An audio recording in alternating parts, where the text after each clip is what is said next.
سب سے پہلا گھر جو لوگوں کی عبادت کرنے کے لیے مقرر کیا گیا تھا وہی ہے جو مکے میں ہے، بابرکت اور جہان والوں کے لیے موجب ہدایت۔ اس میں کھلی ہوئی نشانیاں ہیں، جن میں سے ایک ابراہیم کے کھڑے ہونے کی جگہ ہے۔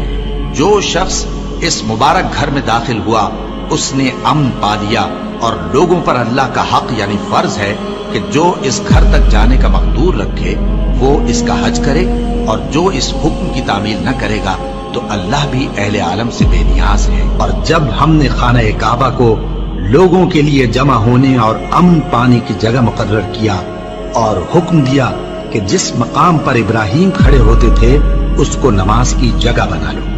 اور ابراہیم اور اسماعیل کو حکم بھیجا کہ طواف کرنے والوں اور اعتکاف کرنے والوں اور رکوع کرنے والوں اور سجدہ کرنے والوں کے لیے میرے گھر کو پاک صاف رکھا کرو۔ بے شک کوہ صفا اور مروہ اللہ کی نشانیوں میں سے ہیں،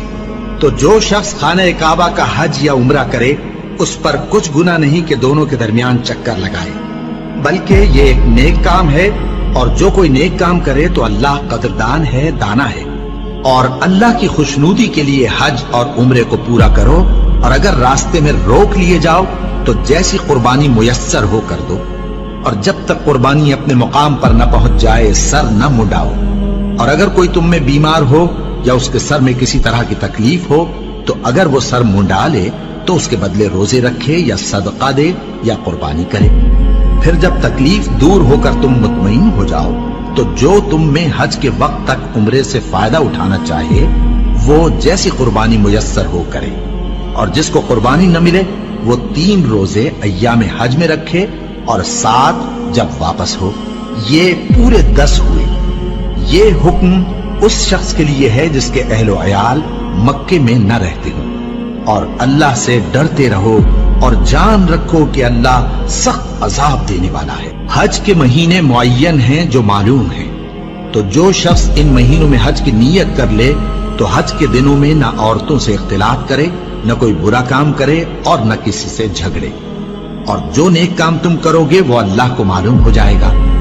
اور زاد راہ یعنی رستے کا خرچ ساتھ لے جاؤ، کیونکہ بہترین زاد راہ پرہیزگاری ہے۔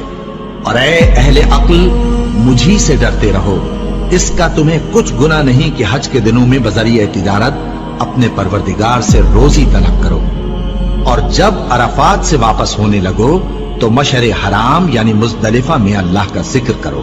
اور اس طرح ذکر کرو جس طرح اس نے تم کو سکھایا، اور اس سے پیشتر تم لوگ ان طریقوں سے محض ناواقف تھے۔ پھر جہاں سے اور لوگ واپس ہوں وہیں سے تم بھی واپس ہو، اور اللہ سے بخشش مانگو، بے شک اللہ بخشنے والا ہے، رحمت کرنے والا ہے۔ پھر جب حج کے تمام ارکان پورے کر چکو تو مینا میں اللہ کو یاد کرو جس طرح اپنے باپ دادا کو یاد کیا کرتے تھے، بلکہ اس سے بھی زیادہ۔